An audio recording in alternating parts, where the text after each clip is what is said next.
আমাদের ভালো লাগাতে সকলকে অনেক অনেক অনেক স্বাগত জানিয়ে আমার আজকের গল্প আরম্ভ করছি।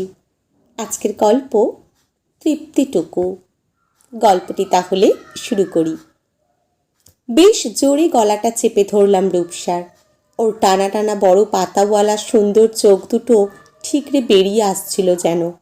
ও সামনে হাত দুটো ছুঁড়ছিল আমার মুখের নাগাল পাওয়ার জন্য। একটুর জন্য ওর নেইল পালিশ পরা নিখুঁত করে কাটা নখের আঁচড় লেগে গেল আমার গালে। জ্বালা করে উঠল।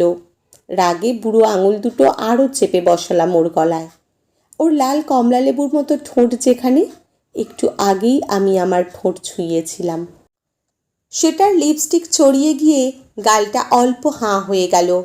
বিস্ফোরিত চোখের কোণ বেয়ে গড়িয়ে পড়ল কাজল মাখা কালো জল। স্থির হয়ে গেল রূপসা। মনের মধ্যে রাগটা এতক্ষণে শান্ত। রূপসার পাশে বসে কিছুক্ষণ ভাবলাম। শেষ পর্যন্ত রূপসাকে মেরেই ফেললাম আমি। মেয়েটা এখানে আর একটা মেয়ের সাথে এই ফ্ল্যাট ভাড়া করে কোম্পানিতে চাকরি করত। আমাকে বিশেষ এখানে আসতে দিত না। বাইরে দেখা করেছি অনেকবার, কিন্তু আমি জানতাম রবিবার করে অন্য মেয়েটা থাকে না, তাই আজ জোর করেই এসেছিলাম আমি। এমনিতে রূপসা স্মার্ট, সুন্দরী, ফিগারটাও বেশ, তাই চোখে পড়েছিল আমার। আমিও বছর দেড়েক ধরে পিছনে লেগে থেকে অবশেষে মাস আটেকের সম্পর্কটাকে বেশ উপভোগ করলাম। মেয়েটা বেশ তেজি আর চনমনে ছিল। এমন মেয়েদের আমার ভালোই লাগে টোপে তুলতে। প্রথম প্রথম কত ন্যাকামো, কিন্তু সেই তো কাছে আসলি। কিন্তু মুশকিল হলো, আজকাল দিন রাত খ্যাচর খ্যাচর, বিয়ে করো বিয়ে করো। আরে যত এড়িয়ে যাওয়ার চেষ্টা করি, কে শোনে কার কথা। শেষমেশ বলেই দিলাম আমি বিবাহিত। ব্যাস, আর যাই কোথায়। অবশেষে ওই তেজটাই কাল হলো ওর। কান্নাকাটি করে আমি ঠকিয়েছি, ওর সাথে বিশ্বাসঘাতকতা করেছি বলে আমাকে কয়দিন কাছেই আসতে দিচ্ছিল না, ফোন তুলছিল না। আরে এই যে তোকে ভালোবাসি, তোর পিছনে জলের মতো খরচা করি, এতেও হয় না? শুধু বিয়ে আর বিয়ে, বিয়েতেই সব। এমনিতেও ওর এত ফ্যাচফ্যাচানি আমার আর ভালো লাগছিল না। এখান থেকে ডুব মেরে নতুন পাখি খোঁজার তালে ছিলাম। কিন্তু মুশকিল হয়েছে কি, আজকাল বড্ড হুমকি দিচ্ছিল।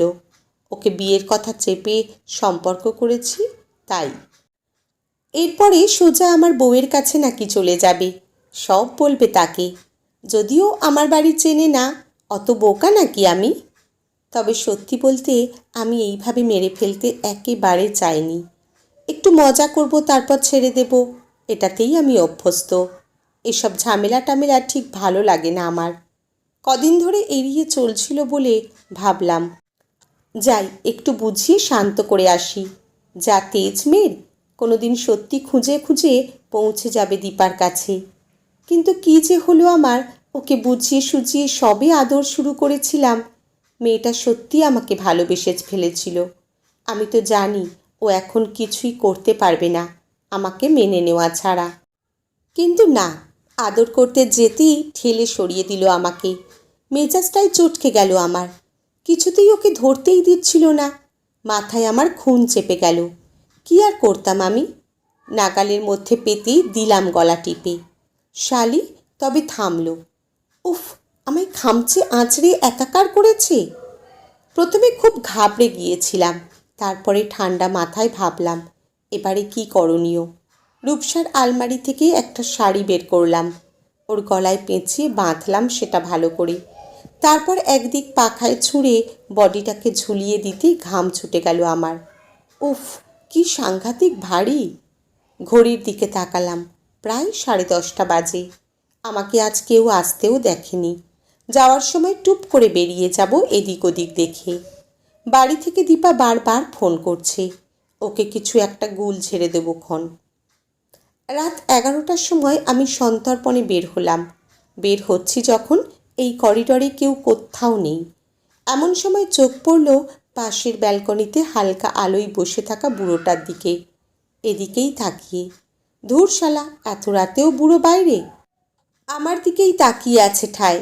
কি অদ্ভুত চোখের দৃষ্টি। একটু থমকে গেলাম। কি করণীয় ভাবছি, এমন সময় মনে হলো রূপসা একবার বলেছিল ওর পাশের ফ্ল্যাটে একটা অদ্ভুত বুড়ো থাকে, সারাক্ষণ সামনের দিকে তাকিয়ে শূন্য দৃষ্টিতে বসে থাকে। রূপসাকেও এমনভাবে দেখে যেন মেয়ে দেখেনি কখনো। আমি কতদিন ইয়ার্কি করেছি তোমার পাহারাদার বলে। তাহলে এই বুড়োটাই হবে। আমার মনে হলো বুড়োটার তাকানোটা যেন আরও বিরক্তিকর। মনটা বিরূপ হলেও নিজের মনকে সায় দিলাম, কারণ রূপসার মুখে শুনেছি উনি কারো সাথে পাঁচে থাকেন না। তাই আর অত শত না ভেবে মাথা নিচু করে হাতটা দিয়ে নিজের মুখটা একটু আড়াল করে আমি নির্দ্বিধায় বেরিয়ে এলাম ওখান থেকে। ভোরের দিকে ফোনটা এসেছিল, মেয়েটা সুইসাইড করেছে নাকি। কমলেশবাবু ফোন হাতে কাঁপতে কাঁপতে বসে পড়েছিলেন। সারা দুনিয়া যেন তার অন্ধকার হয়ে গিয়েছিল। অথচ গতকাল সন্ধেবেলাতেও কথা হয়েছে মেয়ের সাথে। তাহলে কিভাবে একটা রাতের মধ্যে এইভাবে? মেয়ের শ্বশুরবাড়িতে পৌঁছে যাওয়ার আগে মেয়েকে নামানো হয়েছিল। ফ্যানে গলায় দড়ি দিয়েছিল মেয়ে। কমলেশবাবুকে ঢুকতে দেখে হাউমাউ করে কেঁদে উঠেছিল জামাই। সেদিন রুক্ষ চোখে তাকিয়েছিল জামাইয়ের দিকে কমলেশবাবু। কেমন যেন অদ্ভুত লেগেছিল কান্নাটা। সন্দেহ হয়েছিল তখনই। ফিরে আসার পথে পাড়া প্রতিবেশীদের কাছ থেকে যেটুকু শুনেছিলেন, জামাই নাকি অন্য সম্পর্কে আসক্ত। বিধ্বস্ত শরীর বনে উনি পুলিশে কেস করলেও কোনো সুরাহা হয়নি। একটাই মেয়ে তার। স্ত্রী মারা যাওয়ার পরে একা হাতে মেয়েকে মানুষ করেছিলেন। যথাসাধ্য চেষ্টা করেছিলেন নিজেকে বাবা মা উভয় দায়িত্ব নিতে। হয়তো পেরেও ছিলেন অনেকটা। বেসরকারি স্কুলে শিক্ষকতার চাকরি পাওয়ার পরে ধুমধাম করে বেশ অবস্থাপন্ন বাড়িতে বিয়ে দিয়েছিলেন মেয়েকে বছর 3 আগে। ভীষণ আদুরে মেয়েটাকে যখন পরের বাড়িতে যেতে হলো, তখন বুকটা ফাঁকা হয়ে গিয়েছিল তার। আজকাল কোনো মেয়ের বাড়িতে বিয়ের সানাইয়ের আওয়াজ শুনে বুক কেঁপে ওঠে কমলেশবাবুর। আপনা আপনি বলে ওঠেন, ভালো থাকুক, ভালো থাকুক মেয়েটা। ফুলের মতো করে মানুষ করার পরে মেয়েদের বিয়ে হয়ে গেলে পরবর্তী জীবনে ভালো থাকা মন্দ থাকার অনেকটা নির্ভর করে তার স্বামী মানুষটার উপরে। যার ভাগ্যে ভালো মানুষ জুটল সে সুখী, আর যার ভাগ্য তার মেয়ের মতো, তার পরিণতি শেষ পর্যন্ত এমনটাই হয় হয়তো। অথচ মেয়েটা তার সুইসাইড করবে এত ঠুনকো মনের নয়। তিনি নিশ্চিত জানেন। নিজের মেয়েকে যখন শ্বশুরবাড়ি থেকে মেরে গলায় দড়ি দিয়ে সুইসাইড বলে ঝুলিয়ে দিল, সেদিন তিনি বুঝলেও কাউকে বোঝাতে পারেননি। পোস্টমর্টেম রিপোর্টটাও কেমন যেন ওদের মনোমতো হলো। কমলেশবাবু জাস্ট দাঁড়িয়ে দাঁড়িয়ে দেখলেন। ওরা কেমন হেসে হেসে চলে গেল তার পাশ কাটিয়ে। জীবনটা তার সেই দিনই থেমে গিয়েছিল, স্তব্ধ হয়ে গিয়েছিল তার জীবনের গতি। এখন শোনেন, ওই ছেলে আবারও বিয়ে করেছে, ভালোই আছে।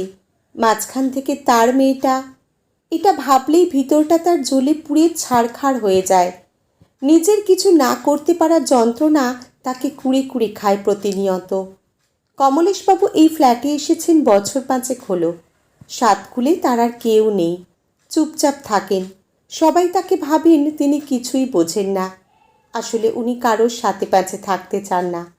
আত্মীয় স্বজনদের আহা উহু থেকে দূরে থাকতে এতদিন তিনি স্বেচ্ছা অবসর নিয়ে নিজেকে ফ্ল্যাট বন্দি করেছেন। বিশেষ অসুবিধা না হলে তিনি বের হন না। এই জীবনের আর কিছুই ভালো লাগে না তার। এই জীবন থেকে শুধু তার মুক্তির অপেক্ষা। একটা কাজের মেয়ে বাজার ঘাট রান্না সব করে।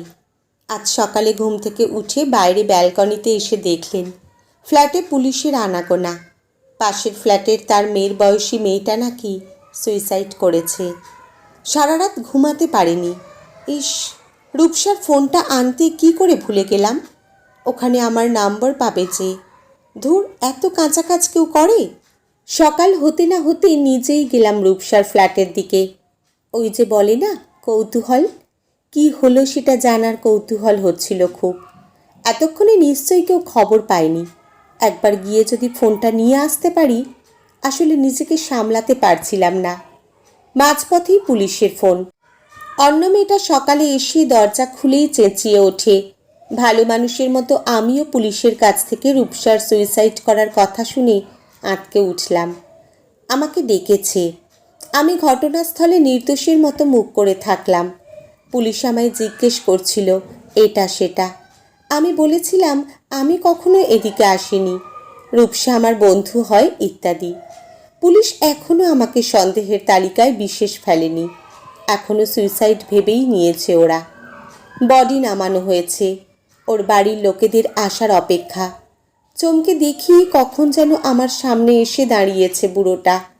আমার দিকে ভুরু কুঁচকে একবার তাকালো বুড়োটা, তারপর এক দৃষ্টিতে কিছুক্ষণ রূপসার মুখটা দেখতে দেখতে হঠাৎ জোরে জোরে শ্বাস নিয়ে তারপরেই নিজের নিস্তব্ধতা খান খান করে ভাষণ জোরে চিৎকার করে উঠলেন তিনি।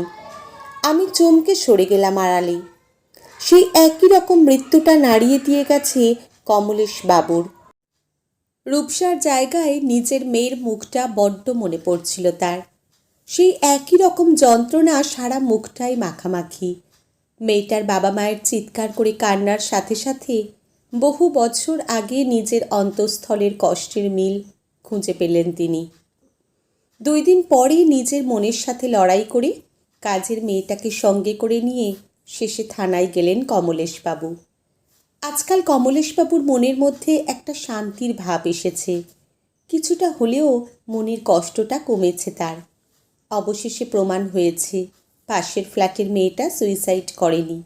ওকে যে মেরেছিল তাকে সেদিন দেখে ঠিক চিনতে পেরেছিলেন তিনি। অনেক রাতে সেদিন মেয়েটার ঘর থেকে বের হতে দেখেছিল লোকটাকে।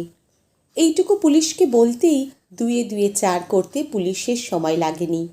পোস্টমর্টেম রিপোর্টে মেয়েটার মৃত্যুর সময়ের সাথে লোকটার ওই ঘরে উপস্থিতির সময় আর তার গায়ে আঁচড়ের দাগ সব মিলিয়ে শেষ পর্যন্ত এখন সে জেলে।